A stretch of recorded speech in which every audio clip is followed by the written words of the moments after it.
Okay, so I'll be talking about Alta Prima. So basically po, lahat naman tayo, what we really want to be is to be healthy, basically. And there are several ways how we measure health or parameters kung paano natin masabi na ang isang person ay healthy. So number one dito is the number of years to be healthy about Alta Prima. So basically po, lahat naman tayo, what we really want to be is to be healthy, basically. And there are several ways how we measure health or parameters kung paano natin masabi na ang isang person ay healthy. So number one dito is the number of years. If you're healthy, you live a long life. So alam natin pag marami kang age, mas healthy ka. Kasi kung hindi ka healthy, hindi ka aabot ng ripe old age. So ang problem natin dito, of course, is death. Once death reaches you, that's the end of your health. That's the end of that long life. So we want that to come at the latest possible time. Okay? The second measure is the absence of diseases or you don't get sick. So hindi lang enough na you have many years. Importante rin na wala kang sakit. Kasi walang point. Let's say na you're 90 years old pero you're bedridden lang or ang dami mong sakit. You won't enjoy life then. So ang problem naman natin dito is diseases. Ang third is the ability to do activities. So you can do physical activities for work, relaxation, fun, and emergencies. So ibig sabihin nito, you're free from disabilities. So you have long years, you have no illnesses, and you have no disabilities, you can do many things. And I think the most important part of the measure of health is your sense of well-being or you feel good. You're old, you're not sick, you don't have disability, pero are you happy? Or aburido ba yung buhay mo, miserable? So, importanting factor din yon. So, ang problem natin dyan is the dis-ease or the stress, it's the opposite of discomfort. Okay? So, ito yung possible causes of illnesses and death. So under natural, may kita nyo dito, degeneration or wear and tear. Basically, kumbaga sa bagay, ano yan, pagkaluma. Sa atin naman, pagtanda. And another natural factor is infection. Yung mga unnatural factors, ito yung accidents or crime, nabangga yung sasakyan mo, o kaya nabaril ka, o kaya may war or riot na damay ka. So yun yung mga unnatural factors. And then the things we call acts of God, ito yung totally hindi natin kinalaman. Natural disasters like the earthquakes and the typhoons. And then one factor also na major kalaban natin, we're highlighting this, is cancer. Because this is more than just degeneration and infection. Marami siyang factor, kasama yung genetics, kasama yung epigenetics, and the environment. So we'll give that a special focus on why it's a factor against health and what we can do about it. So balik tayo dito. So etong unnatural and acts of God, that's beyond our control. So hindi na natin pakikialaman yan. Kumbaga, that's a given, that's a default. So we have no way to control that. Ito lang mga to ang natural. So this is within our control. So basically, we'll just focus on this. So ano ba yung dynamics niyan? So yung degeneration is an interplay of nutritional deficiency. Kulang ka sa nutrition. Nutrition kasi ang ginagamit ng katawan to repair and to build. So pag kulang yon, mabilis kang tumanda or maluma.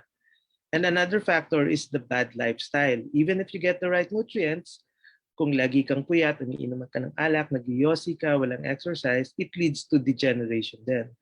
So obviously, to counter that, ang kailangan natin is nutrient-dense food or a lot of nutrition in our diet. And of course, treatment for the lifestyle diseases. Ito yung mga sakit dahil ng bad lifestyle natin. Hypertension, diabetes, heart diseases. Ang infection naman are factors between pathogens. Pathogens are the germs. These are the organisms that cause diseases. And your immune system. So if there's pathogens but you have a good immune system, you're okay. But if your immune system is also bad, so natatalo tayo ng infection. The solution is we use antimicrobials, whether these are natural or synthetic, that would counter the infection. And of course, we have to boost our immune system. So basically, ito yung diagram. If you want to have a long life na free of diseases, free of disabilities, and comfortable, okay, ito yung kailangan natin i-consider. Ang solution basically dito, matagal nang sinabi sa atin, let food be thy medicine and thy medicine be thy food, sabi ni Hippocrates. Hippocrates is considered the father of medicine. So ano ba yung food? Food basically is anything consumed by a person to provide nutrients to survive and to thrive. Hindi lang para mabuhay, kundi para makagawa ng iba't ibang bagay. So ang nutrients naman are the specific substances in the food that the body needs. Ito yung carbohydrates, proteins, fats, vitamins, minerals. Ang problema natin ngayon, the nutrients in our food have diminished significantly due to a lot of factors. Number one, reduction sa minerals. So sobrang tagal nang ginagamit yung soil, hindi nauubos na yung minerals, hindi naman nare-replenish. So they put fertilizers, they put pesticides, which add more unnecessary or unwanted chemicals sa soil na eventually napupunta sa food natin. Second factor, we lack nutrition because we lack the time for preparing quality food. Hindi tayo nagluluto ng maayos, hindi na natin na-prepare. Usually lahat instant. Tapos kumakain tayo always on the go, mabilisan. So hindi tayo nakaka-digest din ng maayos. Third factor is yung food natin, marami ng mix na other things. Like yung mga feeds ng animals that we consume, meron ng iba't ibang mga antibiotics, hormones na nilalagay. Pati yung mga food na, yung mga fruits and veggies, minsan marami ng pollutants like the pesticides. And yung isang example dyan, nakita yung apple, it's covered with wax. So kailangan kasi yun for para hindi siya mabulok agad para ma-export. But these are added toxins in the food. And of course, may industry kasi tayo ng fast food. So it's convenient, it's cheap, and people love it. So anong nangyayari? We are driven towards the food that are not healthy. So yung dapat na nutrients na kailangan natin, hindi natin nakukuha ng tama. So ang current scenario natin, we have global diets which are rich in calories but nutritionally deficient. So you have a lot of people who are overweight and obese, pero they don't meet the nutritional requirements. Kaya yung malnutrition natin, dalawa na yung definition. Dati, alam natin pag malnourished, payat. Ngayon, hindi na. Pwedeng overweight ka na malnourished ka because you're eating a lot of what we call the empty calories. The food has a lot of calories, meaning energy that can be stored, pero wala yung tamang nutrition. So ang tendency is you eat more, but you're still not healthy. Ito yung mga, if you imagine the nutritional deficiency as the root, ito lahat yung mga diseases na pwedeng mangyari just from nutritional deficiency. Okay? So nandyan yung mga tumor, muscle stiffness, fatigue, insomnia, kung ano-anong syndrome, rheumatoid arthritis, lupus, you have cancer, metabolic syndrome, etc., etc. So obviously, ang solution is nutrition. Kung ang lack of nutrition causes a lot of diseases, then giving the right nutrient should solve that. And unfortunately, nutritional deficiency still occurs because we're not getting enough food and yet we're consuming a lot of energy. Because when you go out, there's already a lot of pollution, so you have to fight that. We're in the pandemic now, so your body requires more energy, more nutrients to fight them off. So tapos hindi naman tayo nakakain ng maayos because hindi madaling mamalengke or hindi ganun ka-available yung mga food now. We need to understand these three things. Number one, we have stored nutrients. Ito yung mga nutrients na pwede nating itago, i-reserve. So ito yung calcium na nakastore sa bones natin.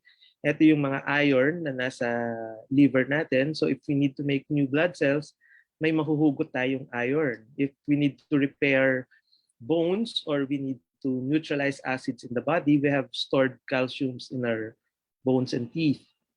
Now, there are also those nutrients that we do not have and we have to import them. Ito yung mga hindi natin nagagawa like vitamin C, wala tayo niyan.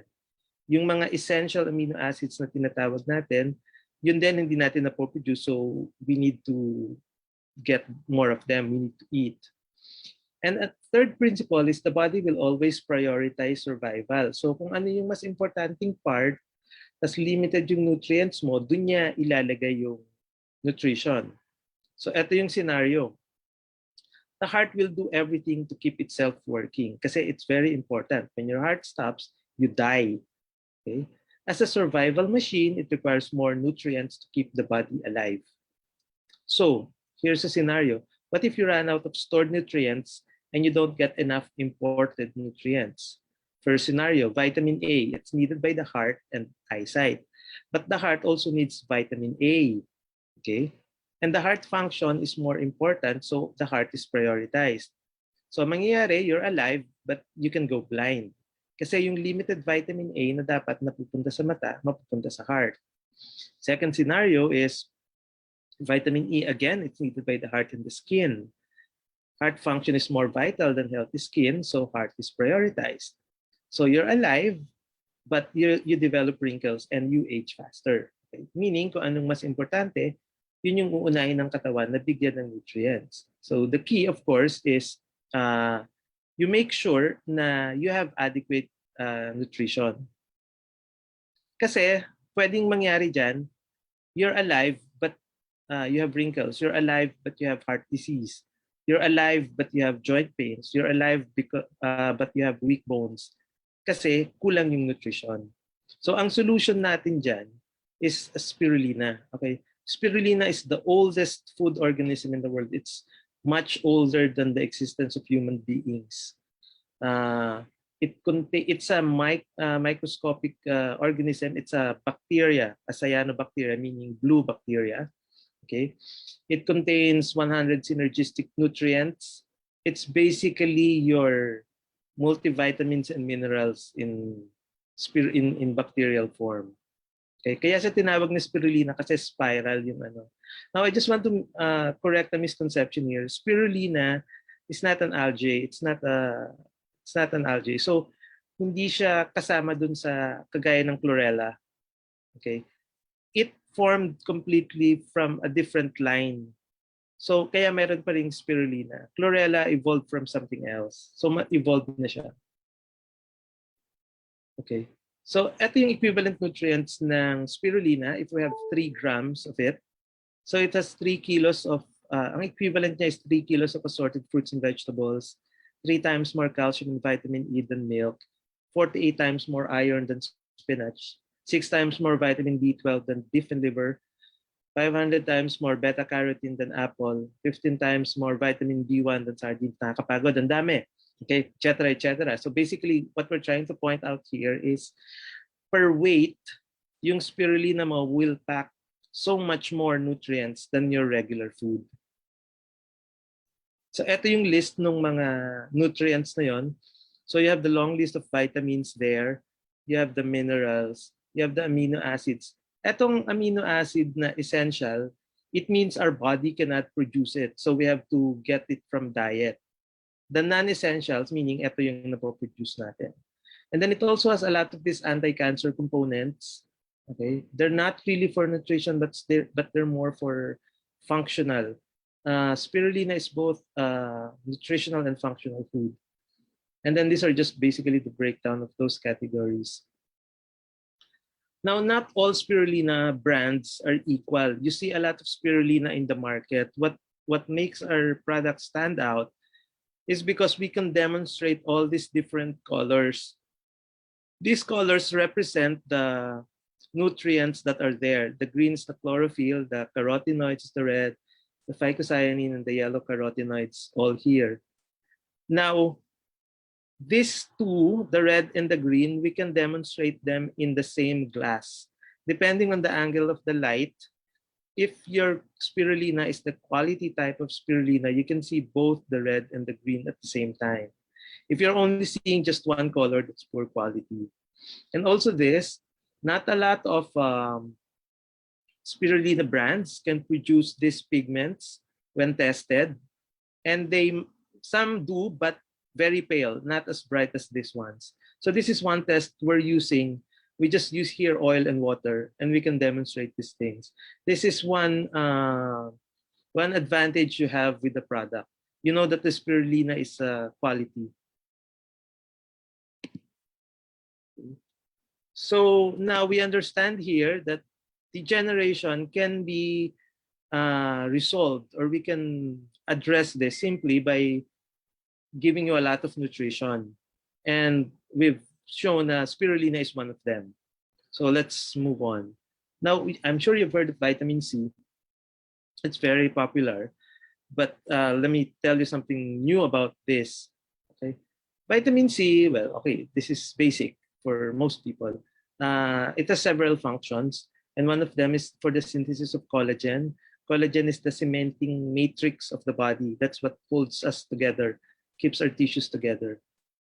It also helps transport energy into the cells to be used for energy. So yung fat cells natin, kailangan ng vitamin C to be converted to energy. So if you're trying to lose weight, you want to burn fats, you'll burn fats faster if you have good vitamin C in your system. It also inhibits bacterial invasion and growth. It strengthens immune cells and fight pathogens. That's why it's a very common advice now when you're sick with an infection, you take vitamin C.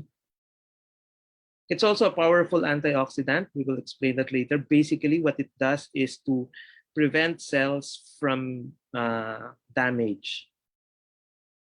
And then it's involved in the synthesis of norepinephrine, a neurotransmitter responsible for regulating our stress levels. So if you see someone very stressed, it's parang hindi ma-manage yung stress, chances are baka kulang yung vitamin C niya or wala siyang vitamin C. And then it also helps create the amino acid tyrosine, which is an important component of the proteins and some hormones. Okay. Unfortunately, all of the vitamin C in the market today are not vitamin C, but merely synthetic ascorbic acid. Vitamin C and ascorbic acid are not the same. Okay. So this is how you make vitamin C. Vitamin C is very popular to be sold because it's cheap. You can produce it in the laboratory. When we were in college, we were producing this as a project. That's how easy it's being done. So you start with the vegetable starch, and then a series of chemical reactions, and then you end up with ascorbic acid. Unfortunately, ascorbic acid is acidic. It doesn't sit well in your stomach. So they came up with trying to make ascorbic acid a little alkaline. So they mix sodium bicarbonate and isopropranolol. It's an alcohol. And you come up with a sodium ascorbate. It's the alkaline salt of ascorbic acid. Okay. Now, to illustrate, this is a lettuce. Okay, this is not a garden salad. This is a garden salad. You see the difference. Okay. This illustration here, sorry, this part here, this is ascorbic acid. This is not vitamin C. This is vitamin C. Again, in another image, this is ascorbic acid, the one on the left. The one on the right is vitamin C. So basically, what's the difference? Ascorbic acid is a chemical structure, okay, it's a chemical component of the bigger vitamin C complex. To the left is your ascorbic acid. To the right, this circle here, this is the entire vitamin C complex. The vitamin C is a complex, meaning it's composed of several components. The ascorbic acid is just one part of it on the outer part. It still has tyrosinase in the inside, K factor, J factor, P factor, ascorbinogen, bioflavonoids, and other complexes. Okay, what's the relevance? Ascorbic acid needs all these components for ascorbic acid to be used by the body. Sometimes you have these components inside your system because you get them from the diet, but most of the time you don't. Or if you do, they're in very small amounts. So if you take a ascorbic acid or anything ascorbate, okay, you're not maximizing the potential of the vitamin C. A lot of it you just throw out through your urine. Okay, so that's the difference.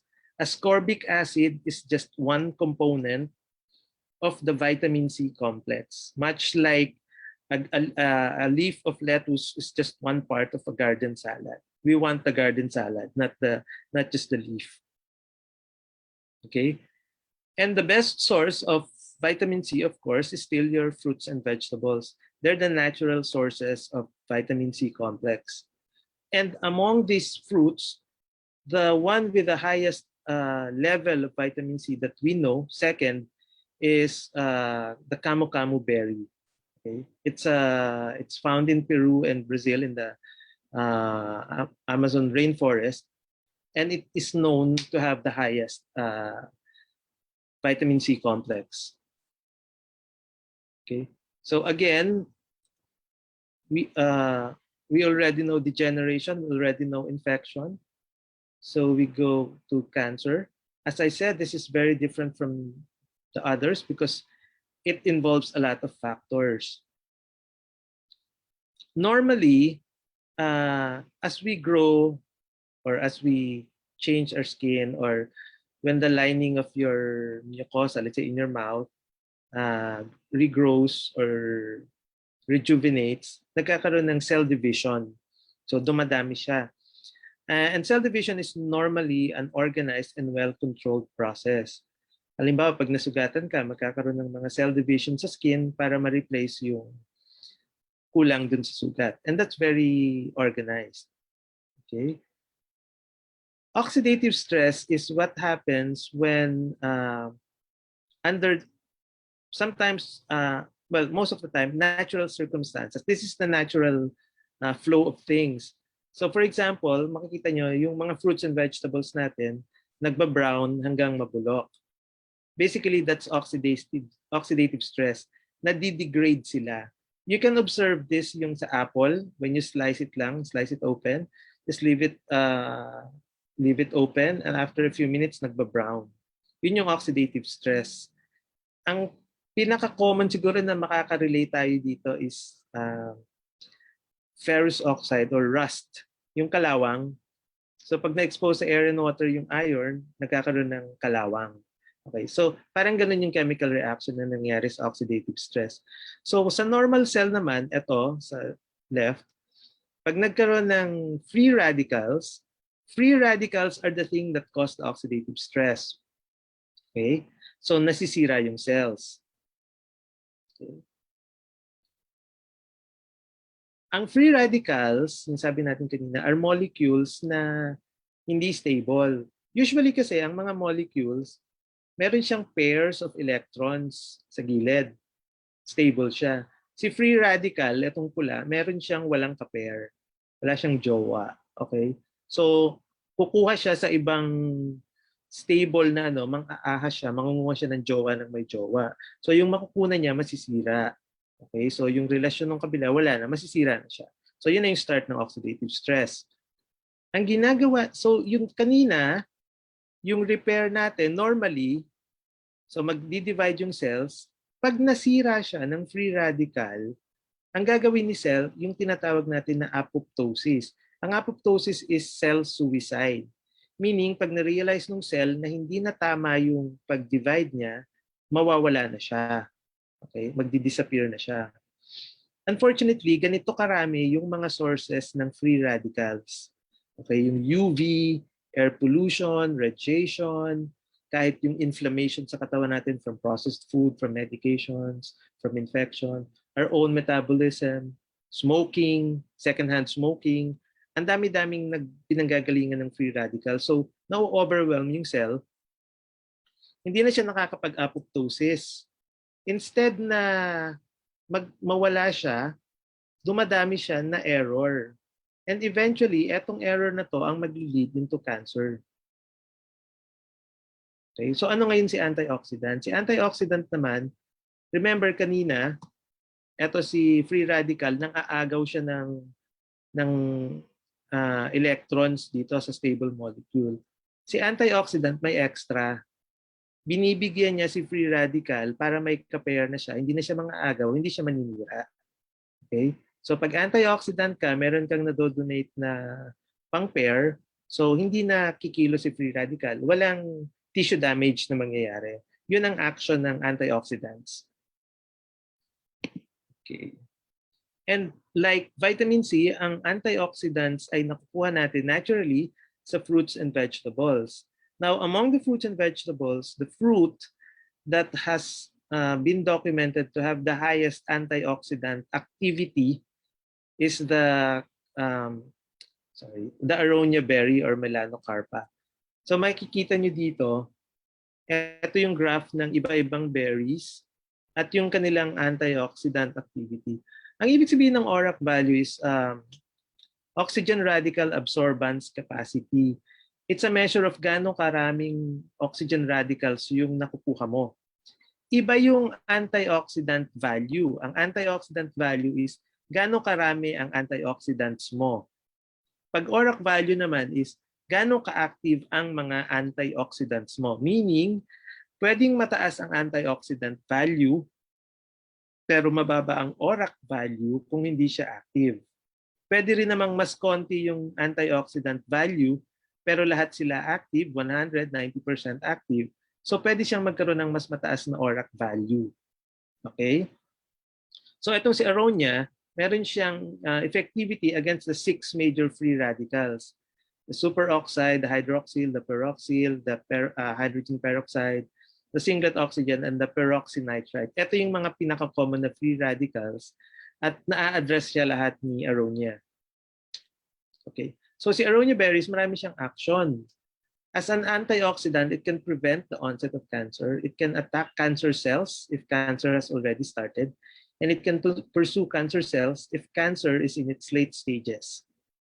It's preventive and therapeutic in both early and late stages of cancer. So paano niya ginagawa yan? So to prevent the onset of cancer, it neutralizes free radicals. So they can't damage the cell. Remember yung sinabi natin kanina, antioxidant, sinisira yung cell. So si aronia, iba-block niya lahat yan. Okay? So walang free radical, walang cancer na mabubuo. In terms of attacking the cancer cells, several actions. Number 1, it stimulates apoptosis. So yung sinabi natin kanina, pag disorganized na yung cell, magsusuicide na siya. So sinistimulate ni aronia yon. It inhibits the progression of the cell cycle. So yung parang pinaka-life cycle ng cancer cells, sinistop na niya, binablock niya in every step. It suppresses inflammatory genes. Ang inflammatory genes ay genes sa katawan natin na nagkukos ng, inflammation or pamamaga. Yung inflammation produces free radicals which can lead to cancer. So si aronia, sinusuppress niya yung genes na yon. Okay? And then, meron din tayong tinatawag na tumor suppressing genes. Ito naman yung mga genes na pumipigil sa cancer. So si aronia, ina-activate niya yung mga genes na yon. Okay? So pinipigil niya yung genes na nagkakos ng cancer at sinistimulate niya yung mga genes na nagsa-stop ng cancer. It blocks the cancer's ability to deactivate tumor suppressor genes. Si cancer, lumalaban din siya. So meron tayong tumor suppressing genes. Si cancer, meron siyang mga substances na panglaban sa tumor suppressing genes para hindi masuppress ang tumor. Okay? Ang ginagawa ni aronia, binablock niya yung ability ni cancer na i-block yung tumor suppressing genes. Gets nyo? Okay. Pag-usapan natin later kung hindi nyo nakuha. And 6, it penetrates the cancer cells. Sinistress niya yung cells, inuubos niya yung energy. Kumbaga, pinapagod niya si cancer cell, so mas mabilis siyang mamatay. And then it weakens the cancer's defenses and suppress their repair machinery.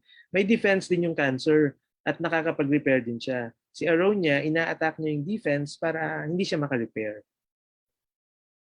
So basically, alam na natin na ang degeneration can be resolved by nutrition. Infection can be solved also by nutrition, antioxidants, and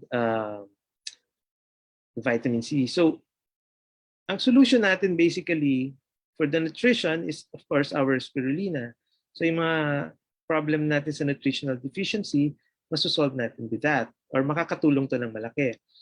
For the free radicals, and then for the tissue repair, nandiyan naman also for infection, nandiyan yung ating Kamo-Kamo berry. And then the aronia for the major antioxidants and cancer fighting. So lahat yan nandito sa product natin na Alta Prima.